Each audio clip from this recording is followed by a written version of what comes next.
2024లో 7,573 cases మనకి register అయింది. ఈ టైంకి అది కేసెస్ చాలా తగ్గిపోయింది. 5,821 కేసెస్ రిజిస్టర్ చేయడం జరిగింది. ఓవరాల్ క్రైమ్లోనే 23% డిక్రీజ్ మనకి అనకాపల్లి జిల్లాలోనే అయింది. ది మేజర్ కాంట్రిబ్యూటర్ మన బాడీలీ ఆఫెన్సెస్, ఈ grievous hurt cases, murder cases బాగా తగ్గింది కాబట్టి 29% అక్కడ మనకి బాడీలీ ఆఫెన్సెస్లోనే క్రైమ్ తగ్గిపోయింది.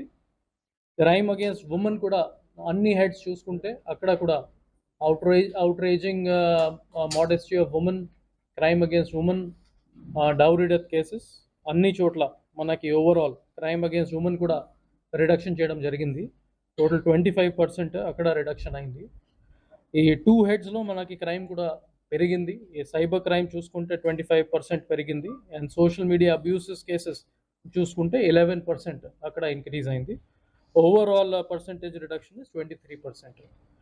ఈ హెడ్ వైజ్ మనం చూసుకుంటే క్రైమ్ అగేన్స్ట్ ఉమెన్లో టోటల్ 25% మనకి క్రైమ్ తగ్గింది, క్రైమ్ రిడక్షన్ అయింది. ఇందులో most importantly dowry harassment cases and outraging of modesty cases, the 2 most important హెడ్స్లోనే మనకి క్రైమ్ రేట్ తగ్గిపోయింది.